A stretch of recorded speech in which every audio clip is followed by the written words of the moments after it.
Welcome into Pushing the Pile. My name's Kyle Long. It is a beautiful Tuesday morning. It's a recorded episode, so you won't be hearing this on a Tuesday, but here we go.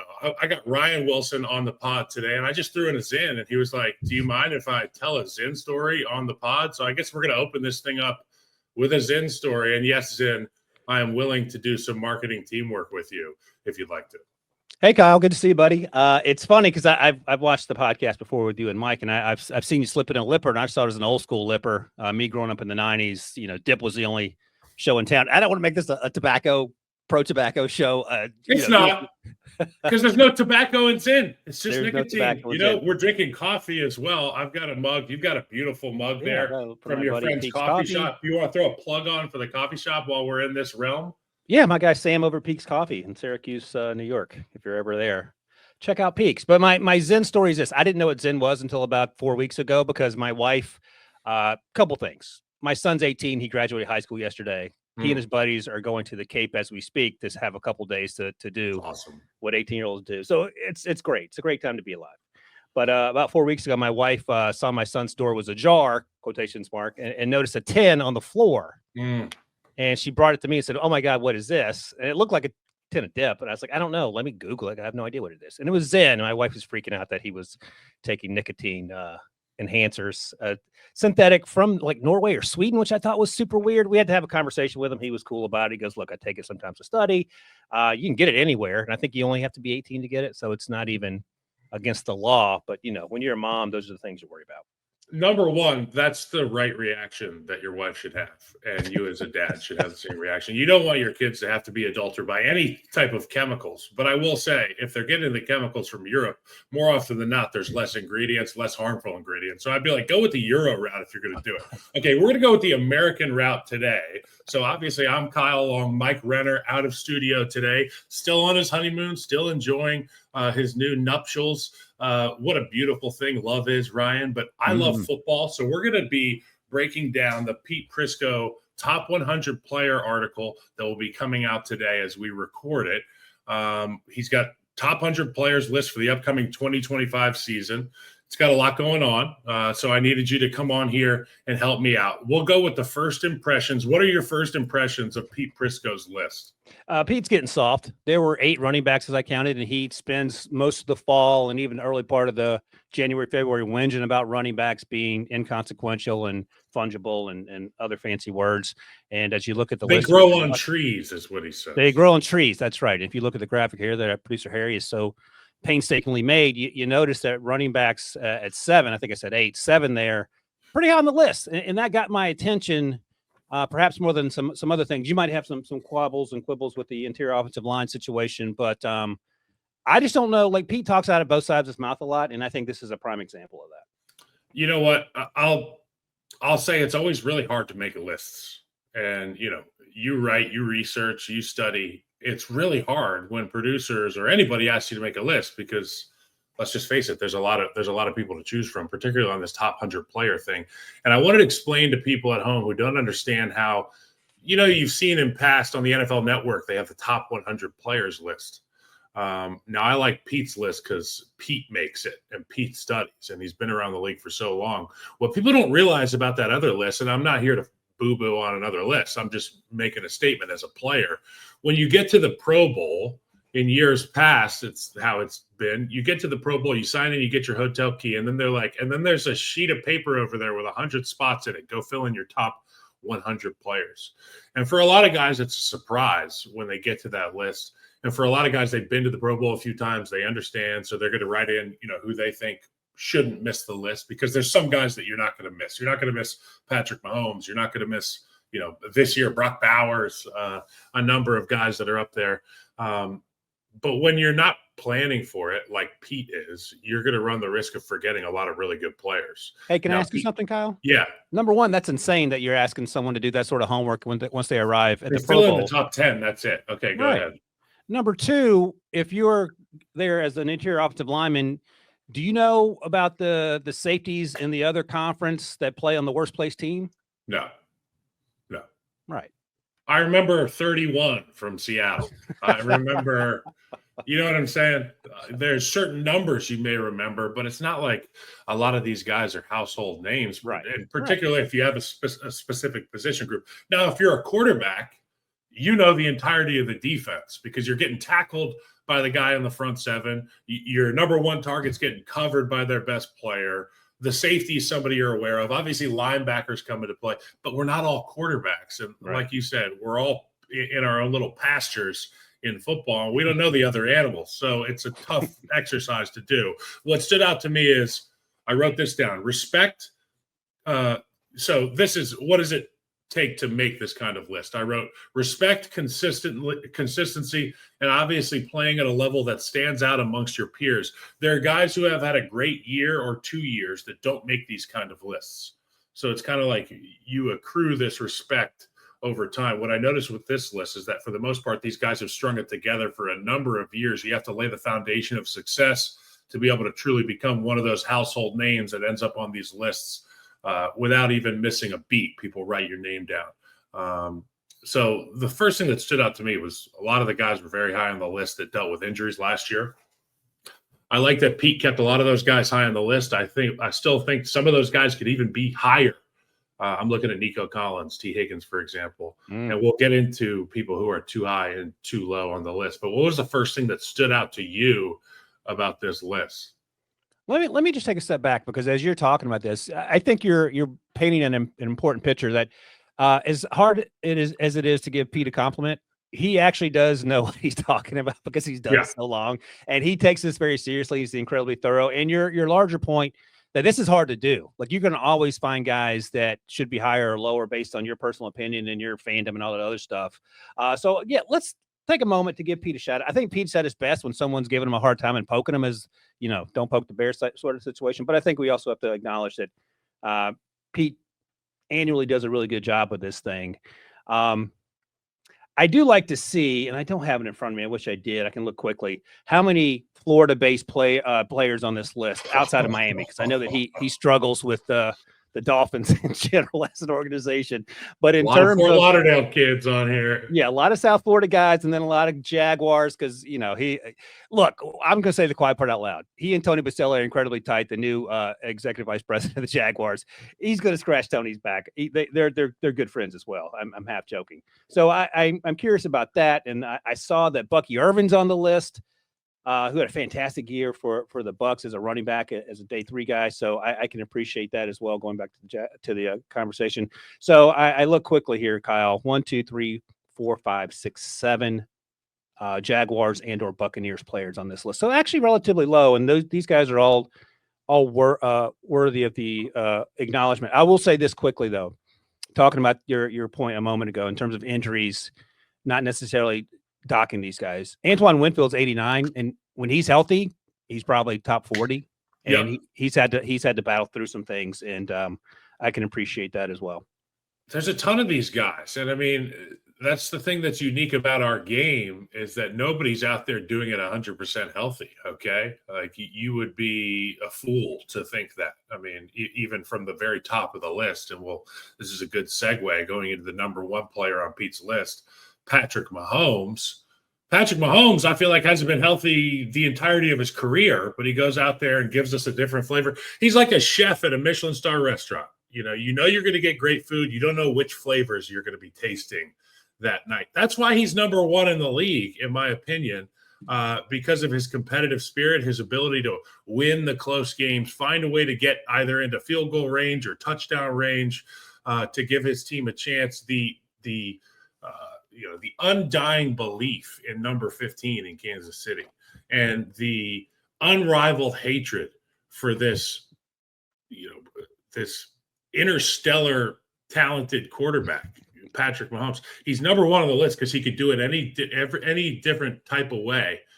He is the chef. He's number 1 on the list.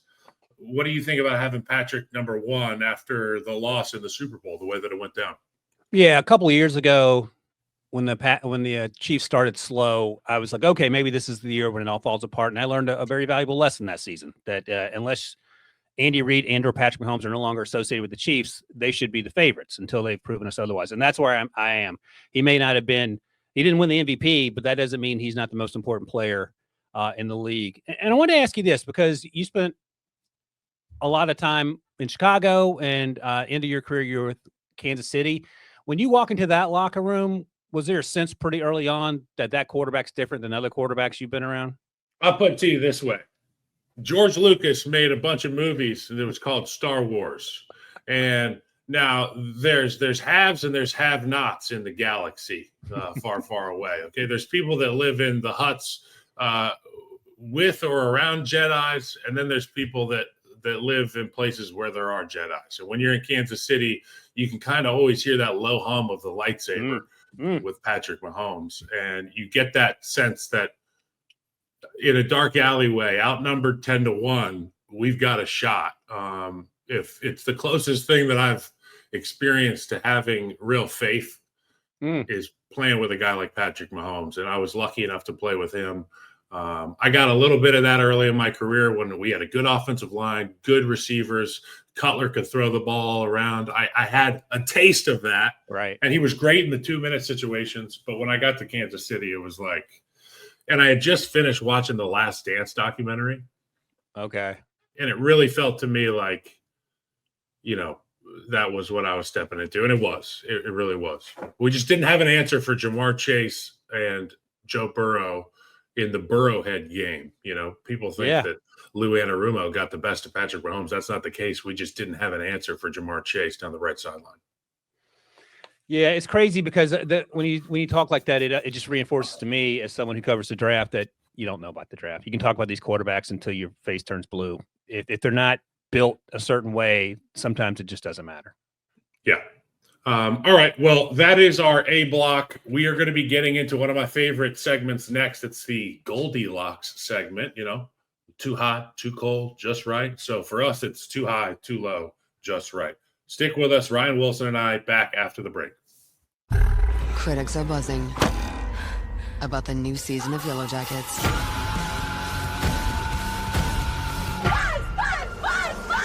This is not healthy.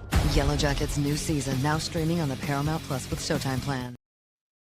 All right, we're back with the B block Goldilocks segment, and I see here that I forgot to put in one of my 2 players, but I'll do that while you're doing your first player. I'll start it off though.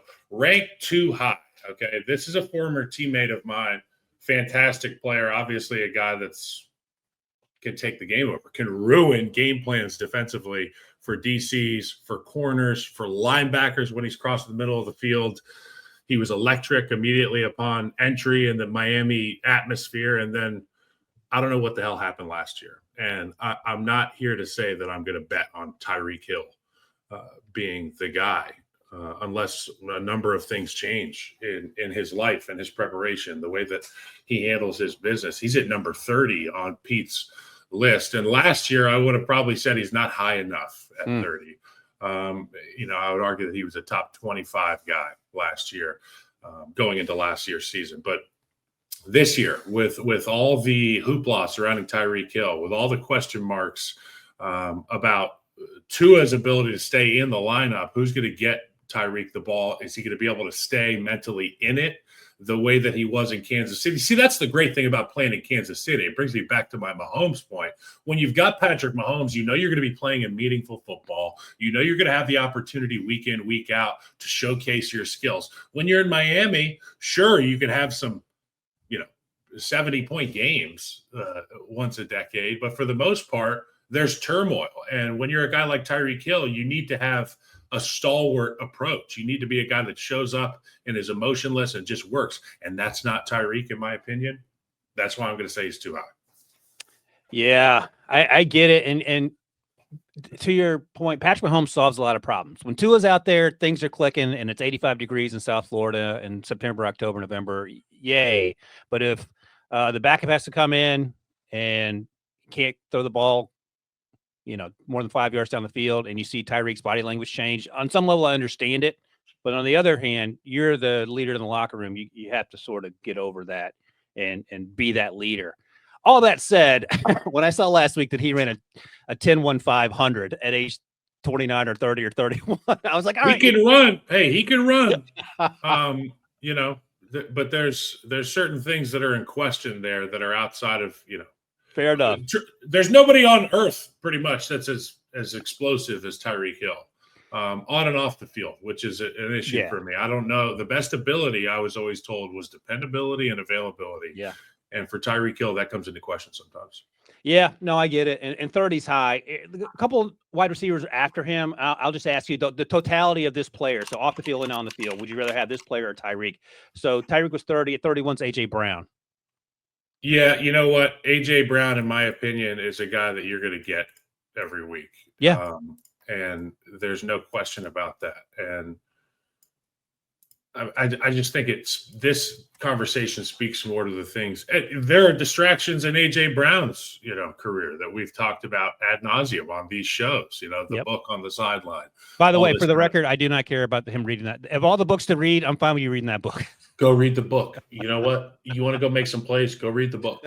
I don't care what book it is. There's a few books it can't be, but I don't. For the most part, I don't care what book it is, Ryan. But for Tyreek, moving on. So, who do you have as a player ranked too high? I have too high, and the moment I wrote this down, and again, this was sort of an anti-Prisco screed, but I went and double checked. Derrick Henry, he's only 31. It feels like Derrick should be like closer to 41. Yeah. And so I went back and I wrote his name down. Then I went back to bolster my argument, went back and looked at the stats. And the stats all support the argument that he is, in fact, not too high at 14. But a running back, 31 years old, 14th on the top 100 list sounds bonkers. But then you go and check, and I'm sort of, not bolstering my argument here. He was third in success rate last year after Bijan and David Montgomery, even higher than Saquon. His EPA, sort of advanced metrics, he's top 5 in just about everything when it comes to running the football. But one of the reasons I didn't necessarily think he was 14th overall, age, whatever, productivity through the roof, but he's not the only show in town in terms of running the ball for Baltimore, right? It starts with Lamar. Justice Hill was there. So there's some argument that you could have gotten 65% of Derrick Henry from someone else that wasn't named Derrick Henry, or would have been 14th on this list. That said, the Ravens re-upped him, gave him a new contract. And even at age 31, I suspect he rushed for 1,900 yards last year. Like, I didn't even realize that until I double checked. Saquon. So he's not going to rush for 1,900 yards this year, but I'm not going to take anything away from him. I think he's a smidge too high. I should have checked the stats before I wrote his name down, but I just reflexively did it. And this isn't an anti-Derrick Henry screed. This is more 31-year-old running back at 14 sounds crazy screed. You ever been to Amish country? Oh, yeah. Yeah. Okay. So I love Amish country. I think it's like the slice of Americana that I hope exists forever, because these people work so hard. And you know who else works hard there because they don't have tractors? The horses. And it's like you get gifted a horse at 14 and you do 50 years of work with a horse and it's still there with you. That's Derrick Henry. Okay. You don't need a tractor. It's like, what was it? John Henry, the guy who built the railroad tracks faster than the railroad could be built. It was like the ancient, the tall tales. That's Derrick Henry, man. They could write books about this guy. And to your point about his numbers last year, it's just kind of a matter of fact deal with him. I'm going to go too high. Jordan Mailata. Oh, I was going to ask you about that. Okay. So, and it's not because he's not a great player. I mean, obviously, I am super jealous of his physical tools, his ability to learn the game of football, to be able to play in that room, win Super Bowls. He's got the voice of an angel. The voice of an angel. Chris Stapleton was stopped in his tracks by Jordan Mailata's voice. But the problem is 3 scrolls on my mouse wheel down. That's what it takes me to get to Tristan Wirfs and Penei Sewell. Oh, now Peter Pumpkin Eater Prisco, what's the deal? What gives here? I understand having Lane Johnson at 12, but just because they're on the same damn team doesn't mean they need to go 12 and 13. I would argue that, without moving Wirfs and Sewell, you take Lane Johnson, you keep him at 12, and you move Mailata down to 20 and a half, right between Wirfs and Sewell. You can put them all in the same zip code. Look, we have the Baskin Robbins of offensive tackles in the National Football League. There's 31 flavors, man. Just go in there and put your spoon into one of the tubs. You're going to like the way it tastes. All right. We've got great offensive tackles right now. I'm not even talking about the guys in Los Angeles with Joe All and Rashawn Slater. But yeah, mine's Jordan Mailata, he's a fantastic player. He's probably going to end up with a Hall of Fame resume. He'll probably have one of the largest gold jackets there ever was. But I think Lane Johnson's it's not a Mount Rushmore with Lane Johnson. It's a standalone Lane Johnson mountain, and it's kind of disrespectful to Lane to put Mailata right there with him. That's hardcore. I would not say that because I am neither physically imposing enough to say it or have the pedigree to say it, but I will respect your opinion to say it. Bro, if I say that Jordan Mailata is Tristan Wirfs and Penei Sewell, like they should be jumping up and down from wherever Mailata's from and like, thrilled, ecstatic, because those two guys are probably going to be gold jacket guys too. And I just said that Mailata's probably going to sing the national anthem when they induct him. Like, that's fair. They have a spoils in Philadelphia. But Lane Johnson has done so much since 2013 that he belongs to have he is owed a buffer between Mailata. No, that's fair. By the way, that O-line room mysteriously musical with Kelsey writing Christmas songs and Mailata's musical talents. They are the Renaissance men. That's what they are. They can do a little bit of everything. Well, you've said it before, Kyle. The smartest people out of football come out of the offensive line room. So there you go. More proof. Come on. All right. You want to know my guy, number 2? Yep. Again, this is very disrespectful coming from me, but I love this guy. But Jaden Daniels at 33 seems extremely rich. Especially, look, ahead of Jalen Hurts. I don't understand that Jalen Hurts, and this isn't directed at Pete, but just in general, people think Jalen Hurts isn't very good because he plays on a great team that Howie Roseman put together. Okay. Jalen Hurts was part of the team that Howie put together that made that team great. But he's 20 spots behind Jaden Daniels. The thing with Jaden is just a one-year situation, and it's lights out. Like he has been so much fun. And Pete's exactly right. No player had improved his draft stock more his last year in college than Jaden Daniels. And I would even include Joe Burrow in that coming when he came over from Ohio State and played 2 seasons at LSU, I believe. But 33 just feels like you're setting this young man up to fail. Not that Jaden's going to read this list and or care, but if you came back next year and told me that he was, 50, where Justin Herbert currently finds himself, is that a disappointing season for Jaden? Did 20 other people play better than Jaden? So I'm just a little cautious. I want to pump the brakes on all the young players making their way high on this list. Jaden in year 1 was awesome. I just want to take it slow. I'm split down the middle on this because when I read where Jaden Daniels is, I'm not surprised, because I watched it last year and I saw the electric factor that he brings, the X factor he brings to the Commanders. But to your point, it's that novelty that weighs heavy on some of these numbers. I think Brock Bowers is 22. Yep. Let me look at the list here again. I think Brock Bowers is 22, man. But it doesn't feel wrong, right? It doesn't feel wrong to have a guy like Brock Bowers, who may be the best tight end in football, up there. Because if Travis Kelce had a season like Brock Bowers, we would 100% have Travis Kelce in the top 15, right? Hey, can I ask you a quick question? As you look at the 22 is Brock Bowers, 25 is George Kittle. And if you're starting a team tomorrow only for 1 season and you said you have to take Brock Bowers over George Kittle, you probably wouldn't be angry about it. Man, oh man, I wouldn't be angry, but we're not going to be doing what I love to do, and that's running the football effectively, because George Kittle becomes OL6 for your offensive line. I asked the wrong guy. Look, 78 catches, 8 touchdowns last season for Kittle. He just got paid. It's an opportunity for him to reprove himself with essentially a retooled San Francisco 49ers team. I fully anticipate him stepping up in a big way with all the question marks on offense. But for Brock Bowers, they're going to be a 12 personnel. Geno Smith's going to be hitting this guy all day, twice on Sunday, and they're going to be running the football. He is going to learn how to block a little bit too. Not that he can't block, but he's going to get better for sure. Yeah. Okay, so where are we at right now? Let me scroll I said Jaden Daniels, up. and I got you off top. Okay, Jaden Daniels. So now we'll go players ranked too low. Okay, so let me scroll all the way down to where my guy is, Quinn Miners. Where's Quinn Miners? You got to keep scrolling for Quinn Miners. He's somewhere. Number 51. Okay, that was at least a baker's dozen scrolls with my old pointer finger on the scroll wheel. That's way too damn far.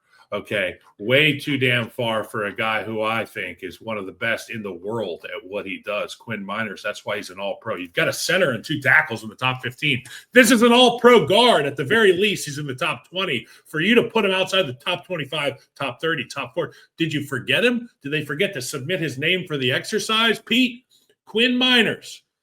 Okay, he's standing at the top of a mile-high mountain with dreadlocks and pink skin and some really tasteful tattoos. How did you miss him? How'd you miss him, Pete? Too low, Quinn Miners. Quinn Miners should be in the one-person Senior Bowl Hall of Fame for the way he handled himself that week in Mobile. Potbelly, dominating. I remember talking to Levi Owens-Enrique. He was a second-round pick of the Lions out of Washington. I said, "How was he surprised? Did he surprise you, Division II, Quinn Ewers? I think he was D2, right? Yeah, in Minnesota it was like, somewhere. Yeah, from the School of the Deaf and the Blind, and in Saskatchewan or something. And Levi was like, he was so quick. I had no idea who he is. What, like, why would you know who he was? He shows up and just starts dominating, and he has parlayed that into a new contract. He seems like he'd be, if you're going to have a beer 12 with someone, you want it to be Quinn Miners. Yeah. There are a lot of reasons to be a Quinn Miners fan. All right. The thing that I love about Quinn Miners is his teammates love him. So my older brother, Chris, does the Green Light podcast, and he's had a number of the guys from the Broncos on, and he always ends up asking about Quinn Miners, and they just rave about this guy. Okay. And you can tell he's a guy that at Inside Run and all these periods, they hate his guts. And I'm talking about defensive players that are on Chris's pod. Chris is a defensive end. He doesn't want to talk to O-linemen. So he is the leader. He is the guy at the front of the line, the tip of the spear, and he plays like it. That offensive line is great. Okay, so I did Quinn Miners. So you got for too low at 58. 58. Yeah, I feel like I'm channeling the old Colts coach. Playoffs. Amon-Ra St. Brown at 58. What are we doing? Yeah. I mean, how disrespectful is that? So I'm looking at his numbers quickly here. He was second in the league in receptions with 115. Had 1,200 receiving yards, had 12 touchdowns, and the best Pete can do is put him at 58. So I would be unhappy if I were Amon-Ra St. Brown, who also has everyone has a podcast. He has a podcast, which is fun to listen to. The best. I think it's the best podcast out. You know your brother has a podcast, right? He's so deadpan. And he brings people on and he just asks some terrible things and they don't know how to respond. They always say, like, make it feel like the locker room.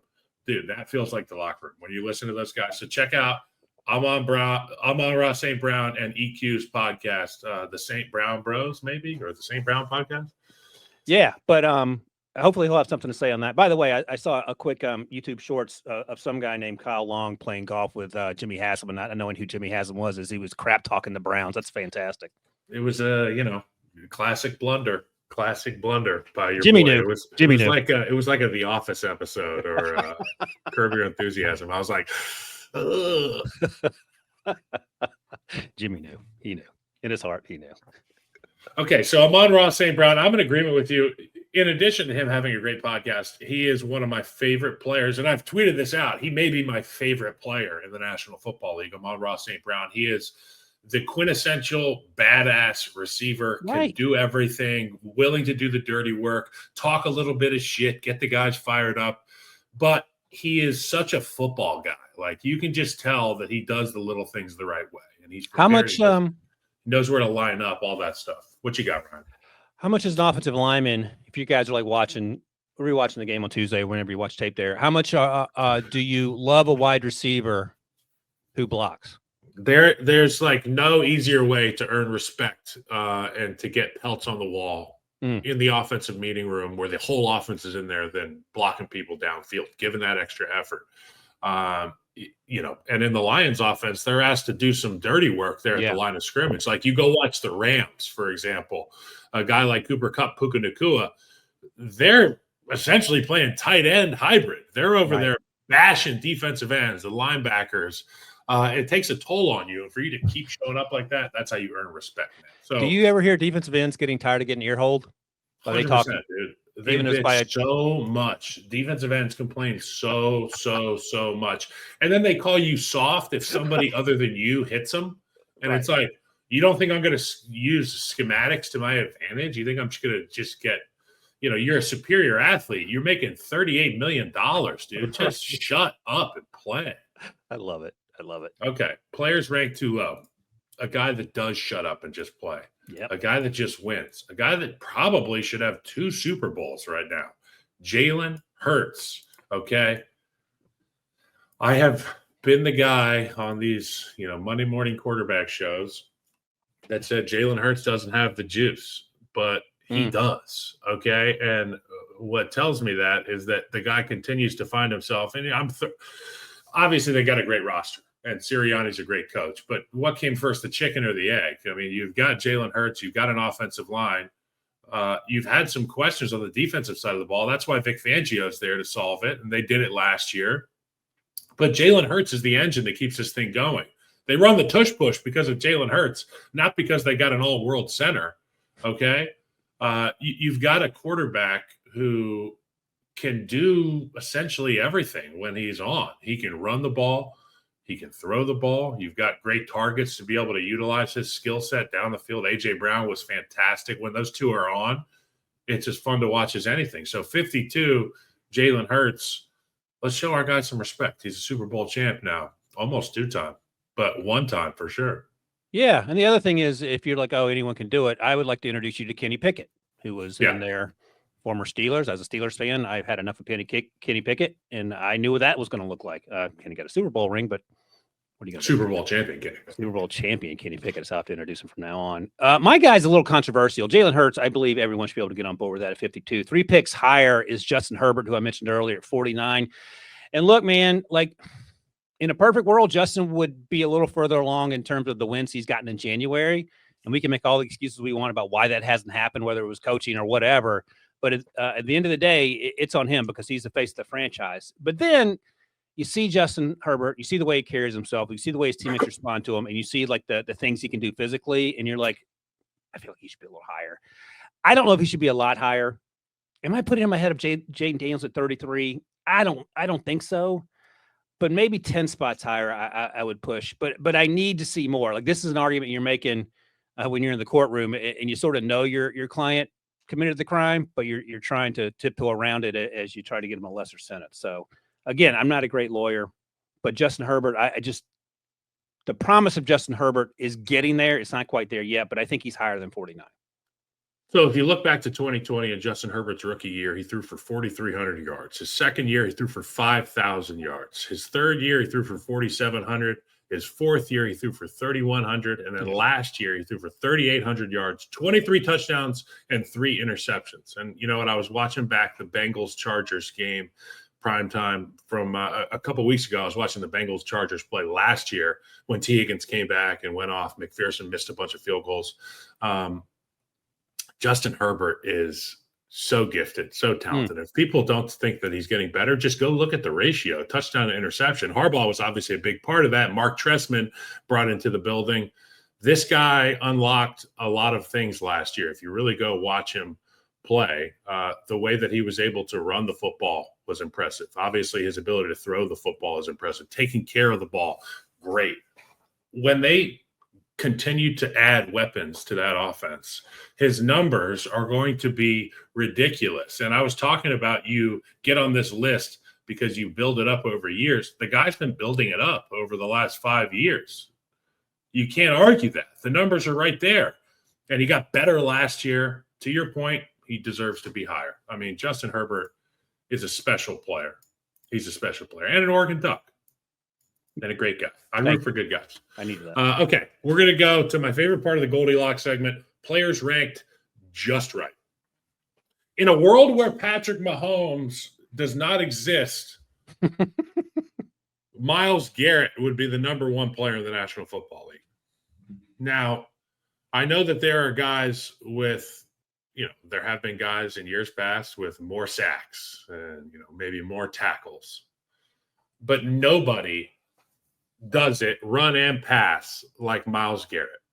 Nobody changes the nobody elevates the heart rate of an offensive line like Myles Garrett. Okay. And when Aaron Donald was in the league, this was an Aaron Donald type discussion. The guy will ruin you. He'll give you nightmares. If you play Myles Garrett in 2 weeks, you're not going to prep for the guy that you're playing on Sunday. You're only watching Myles. And even then, it's like watching film of a car. You're trying to stop a truck in the highway with your body. It's like, no matter how many times you watch the film, it just ain't going to work out. Right. Myles Garrett is so much better than the next guy. I don't think the people at home understand his strength, his leverage, his knowledge, his physical preparation, his dependability, all that while playing in Cleveland. Okay. It's unbelievable. It's like the way that people used to talk about Joe Thomas, like a thankless tenure. Well, that's Myles Garrett. Yeah, but like Joe Thomas, he'll end up in the Hall of Fame, so he has that to look forward to. But I understand the frustration in the moment, not wanting to play for a team that struggles to win football games. But he got his new deal. And look, the pushback will be, well, Myles is 2, Josh Allen is 4. Who would you rather have? But I think you have to look at it differently. Like, yeah, they play different positions. But the level of disruption that Myles Garrett brings to that defense is unmatched anywhere around the league. And to your point, not only is it the on-field stuff, you don't have to worry about anything off-field. He's going to come in shape. He's going to be a leader. All those other things as well. You can include those if you want to. But again, a Steelers fan, I love TJ Watt, but Myles Garrett is a different human being. I don't know if you would rather block TJ Watt than Myles Garrett over 4 quarters. I don't even know I would imagine you'd rather block neither. But I mean, if you have to pick a poison, Myles Garrett is not the one you're going to take. For sure. So who you got? Fred Warner. He's 19. Yeah. And, linebackers feel like they've been devalued in much the way running backs have. But Fred Warner, I don't want to say he's defined the position, but as we've sort of transitioned from the Ray Lewis off-ball linebackers to the more of the athletic Fred Warner types, Fred Warner seems to be leading the charge in terms of the things he can do, both coming down the hill and then in space. I was randomly watching Fred Warner highlights a couple weeks ago, just watching his interceptions. And number one, he is so smart. So smart. He plays linebacker like a quarterback. And I know that's like Kuechly. He's got some Kuechly to his game. Yes. And then his ability to, he plays like he's a defensive back. He can flip his hips. He can change directions. He can go back. He can go forward. And then his hands are out of this world. And not to mention his ability to come downhill, sideline to sideline, and cut off runs and take good angles. 19 feels about right for Fred, I think he was drafted. What year was he drafted? He's got to be close to 30 now, 29, 30 maybe, and he's still playing at a high level. So there's certain guys that I consider to be X-Men, like when we're looking at is it Wednesday? Yeah, it might be Wednesday where the head of the scouting department comes in and he puts the PowerPoint up with all the players you're going to be playing against, and we color code it. The red guys are elite. Blue guys are pretty good, and then the guys who don't have colors, you should get them blocked. Fred Warner gets a star, okay? And there's a number of these guys in the league. There's a handful of these guys in the league, but Fred Warner truly earns the star. Do it all, erases angles. You think you got an angle, Fred Warner erases it because of his athletic ability. There's a guy in Baltimore who's not quite as fast as him that does it at a high level too, Roquan Smith. I'm not going to talk about him next, but I'm going to talk about another linebacker, a guy that we all got introduced to this past season, Zach Bond. He's at number 40. If he has another year like he did in 24, he'll become a Fred Warner type household name, though, because his production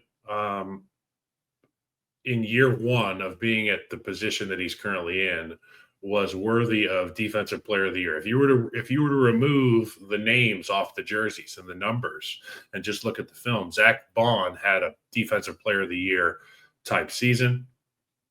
I think next year Pete Prisco will have him. I'm going to call it. He'll be in the top 28. Whoa, Zach Bond. He's going to have another great year. I just thought he was an integral part of that defense, and 40 is about where he should be. By the way, we can talk about Jalen Hurts and the fruits of his labor and all that defense is insane too in Philadelphia. Like, they just keep getting better, and they drafted Jahad Campbell, who's going to be next to Zach Bond and just wreaking havoc as Nakobe Dean gets healthy. It just goes on, and it almost feels unfair. All right, next up at number 54, 1-year wonder. He's only a 1-year wonder because he only played 1 year. Jared Verse. And Jared Verse, I will say it, Kyle. He was the number 1 edge rusher on my big board a couple of years ago. Leatu went first, and then Dallas Turner went to the Vikings, and then Jared Verse ended up going to the bottom of the first round. He is just so incredibly strong, and he plays the edge position almost like he's a defensive tackle in terms of his brute strength, but then he has the ability to win around the edge. And he was a consistent game wrecker as someone in year 1, and you can certainly speak to that rookie wall, which certainly feels real on the outside looking in, just because you haven't played as much football coming out of college. You spent the whole spring preparing to run 40 times, which I think is stupid, but whatever. He looked like he was not tired at all. And his teammate Braden Fisk, who he played with the Florida State second-round pick, also had a fantastic season on the interior. He didn't make this list, but Jared versus 54 feels about right, even though I just said that I'm a little worried about Jaden Daniels' expectations going forward. I think Jared Verse is who he is, and he's only going to get better. I love what you said about him. That's the thing that stands out to me. His X-Men power is his strength, his explosion, and he does play the edge position, like you so eloquently put, like a defensive tackle. I played with a guy like this in Chicago. He was a game wrecker. He made all the headlines. His name was Khalil Mack. He had the ability to bend. He had the ability to press the pocket, and he could get around the edge as well. So Jared Verse, that was absolute home run by you in the scouting department there, and then for the Rams to get him. We're going to take a quick break, but when we come back, we'll dive into the trends on Prisco's list, like why he didn't put enough guards on there. Stay tuned. The crowd loves champions. Gladiator 2 is an epic spectacle. To amuse you is my only wish. The glory is yours, not mine. Very good. Gladiator 2, rated R, now streaming on Paramount Plus. Okay, quick thing that we're going to discuss here. I've got the numbers for position of the amount of players that are in the top 100. So quarterbacks have 11 on the list, which is strange to me because there's one quarterback for each team. Obviously, that's going to be available for this list, and you have 11 quarterbacks. The numbers just don't make sense, okay? There's 2 guards on every team, and there's only 7 guards on this list. If I'm just a guy who knows nothing about football, but I can see how people align, I'd say, hey, Pete, you're probably wrong here. So Jordan, I'm looking at the list, bottom to top. Jordan Love at 92. Dak at 90 feels insanely low. And I know there were the injury issues, and I'm not sure how much the injuries weigh into the sort of 2 or 3 year evaluation because Dak was going off a couple years ago. The names on I think the other thing that we sort of remember and sort of forget at times, depending on how we look at this list, without a quarterback, it doesn't matter what the rest of your team looks like. So I get that part of it. I've been a Jordan Love fan since day one. I would include him on this list. Would you have him inside the top 100? Yeah, I would. When he's healthy, and when he's healthy in combo with Matt LaFleur, I love Matt LaFleur. I think Jordan Love can make any throw in the book, but it all comes down to health with him. But there's a number of guys who are injured on this list. So there's that. The team breakdown here, Ryan. So 2 of the top 4 teams made conference finals. And when I'm talking about team breakdown, I'm talking about the number of players from each of these teams. So you can see the Eagles have 10 players, and down the list, the Niners have 5 players. And that's been the gripe about the Niners. They've got great football players, but they're not able to get this thing done. Chiefs right there in the middle of the pack, Ravens, all the usual suspects. So 2 of the top 4 teams made conference finals. Bills and Commanders had far fewer players. The Eagles and the Lions have the most. How much does scheme have to do with it? And then Saints and the Panthers have 0. So how much do you think scheme has to do with the success of these teams? Or is it Johnny's and Joe's, or is it X's and O's? Right. So we just talked about the Eagles. We talked a lot about the Eagles. They've crushed it in the scouting department. Excuse me. And the coaches have gotten it right. We'll see what the offense looks like this year. Now that Kellen Moore is gone, but Vic Fangio is still there. You can speak to the awesomeness that is the offensive line coach and Mr. Stoutland. Lions, again, we'll see what that looks like now that the coordinators are gone, both to the Jets and to the Bears. But Dan Campbell is still there, and they have players. And you go on down the list. And I think the further down the list you go, it speaks more. Like the Ravens, for example, only have 6. But I think they do a great job of getting the complementary players that aren't necessarily stars who can still work around Lamar Jackson. And that defense is a hair on fire type unit. And then to the bottom, it's the usual suspects. The Patriots have 1, the Browns have 1, the Cardinals have 1. I'm trying to find a team that's pretty good at the bottom I mean, the Well, Steelers. the Vikings and the Steelers, they have the lowest of the playoff teams with just 2 each. And I think it's important to weigh, we've been talking about coaches this whole show. It's a player list, and we're talking about coaches the whole show. Kevin O'Connell, Mike Tomlin, they can do more with less. But I'd argue that in Minnesota, there's more than 2 guys that belong on the list. Yeah, and it's Justin Jefferson and then Darisaw, who was injured for much of the second half of the season. But Jordan Addison's not a bad player. TJ Hawkinson, he can hold his own. And then you have Brian Flores, which could be on some level scheme related, just dialing up insane blitzes and pressuring young quarterbacks on the other side. I think to your point, the Vikings are not even a little. They're much further along than the Steelers are in terms of if you're stacking up personnel and teams you want to move forward with in 2025. Now, the Dolphins with 2, that checks out. And I think I've asked you this before about the perception and the reality of whether the Dolphins are soft when the weather turns. They do have some playmakers, but they also don't seem to show up when the moment's the biggest. Yeah, it all comes down to offensive line, I think, which is why the next topic is 19 offensive linemen on the list. There's 10 tackles, 7 guards, 2 centers. And producer Harry asks, are guards accurately represented, Kyle? Miners and Tooney, their ranking. Well, we talked about the Quinn Miners ranking.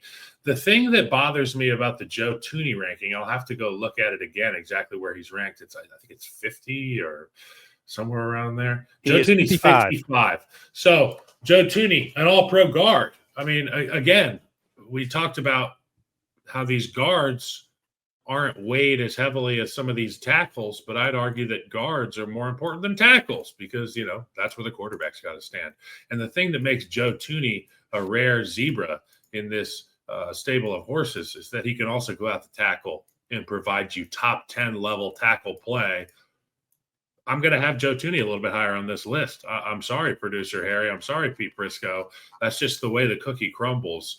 What did you think? What stood out to you? I know I've talked at length about the tackle rankings there at the top. What stood out to you about the offensive lineman here? Yeah, and the other thing, I think I was talking to our buddy Lee J. Dillswell about this, who played as a defensive lineman for a decade in the league, and he said what normal people like me, not you, obviously, and you can actually speak to this, don't understand is that, yeah, you can have an athletic tackle out there, but things move so much faster inside a guard that people think it's just a bunch of big fat guys in there clogging up the middle, where the reality is it's a lot more than that. There's a lot more happening. There's stunts in your face. And then to your point, the quarterback's closer than if you're playing right or left tackle.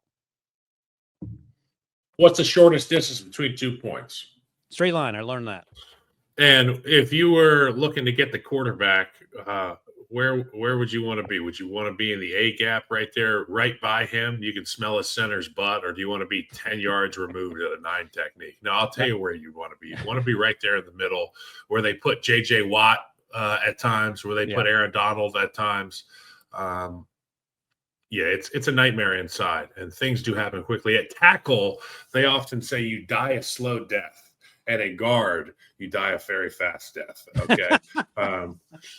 So right. Why no center love? Harry asks. Creed Humphrey holding it down. Yeah, I mean, Creed Humphrey is the epitome of what it means to be a badass center in the National Football League. And there's a lot of really good centers, particularly on there's a youth movement in the center position.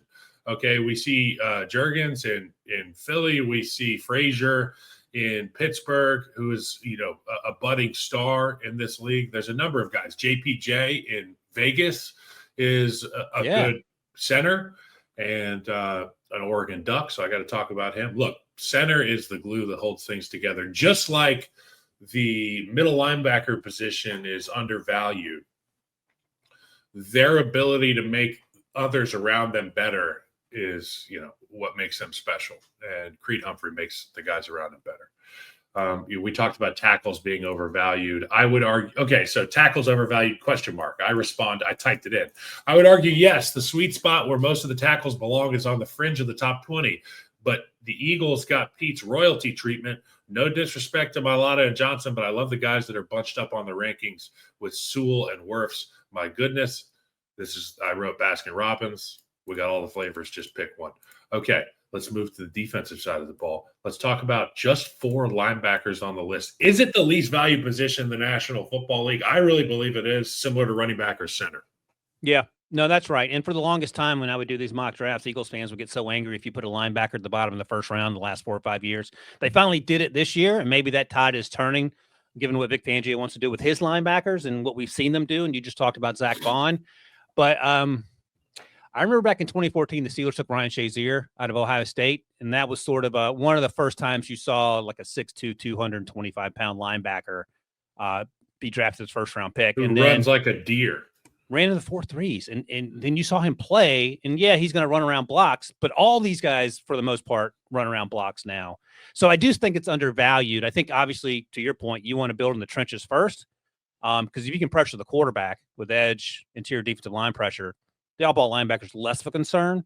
But I think when we see guys like Jihad Campbell move in a special way, or Fred Warner historically, or what Zach Bond did last year, it makes me think maybe we're going to come back around, and sort of the same way we're coming back around a little bit on these running backs. Well, I hate linebackers, but they do deserve respect. And you know what?